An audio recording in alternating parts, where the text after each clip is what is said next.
Chapter 2. My name is Adam? That didn't sound right.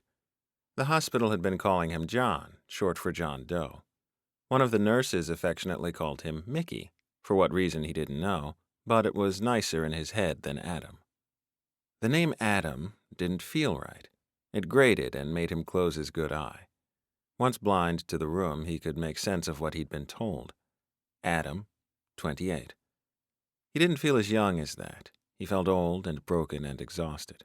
Surely at 28 a man would heal fast and wouldn't forget an entire lifetime. "You know me," he whispered, eyes still closed, to the guy who'd told him the name. He heard the sigh in the sterile room, and then the shift of the bed as someone sat next to him. "I do." Adam let the words sink in. He had so many questions that this man could maybe answer. Was he, Adam, from Chicago? What had he been doing on UC campus at some ungodly hour of the morning? Was he a visiting student, maybe? At 28, that couldn't be right. Maybe he was a mature student then, or a visiting lecturer in something. But then people would know him. Why hadn't anyone reported him missing? The last was the most important to him. They'd abandoned him in this place, with no memories, no family, just a nameless person in the system. Only this morning had he remembered anything. A name. Ethan. And a place. Crooked Tree. Was that what had brought the man here? "Who are you?" he asked, but still didn't open his eyes.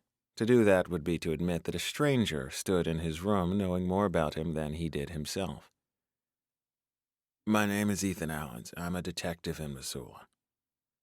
There went the last of his hope.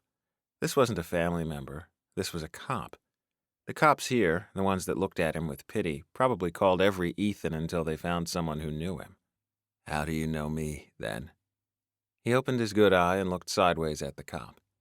Ethan took a deep breath and exhaled. His hand raised as if he was going to touch Adam's leg, but Adam shied away. Ethan got the message. He dropped his hand back to the bed. "I knew you as a baby, Adam. I'm 2 years older than you, and you were always part of my life." "So why the hell has it taken this long for you to find me?" he snapped.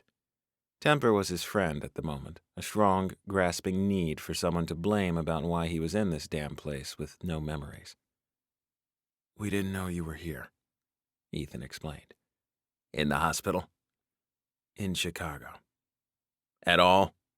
"No, we haven't known where you were for a very long time." What did he mean by that?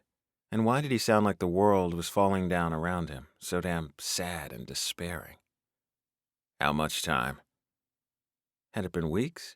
Had he come here for some reason without telling anyone, and it had been longer than a week? Was he the kind of person to disappear for long periods, a salesperson maybe?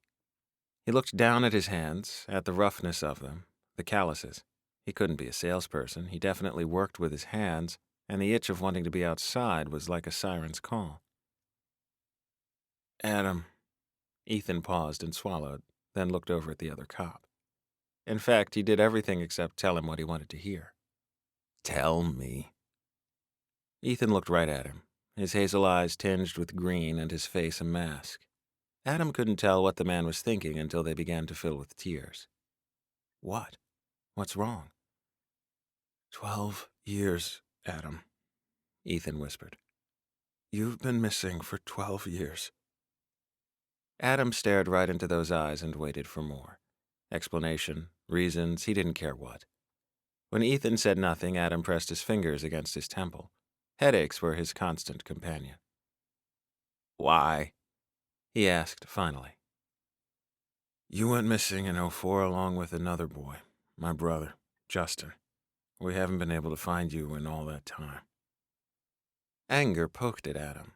"Were you even looking? How hard is it to find someone?"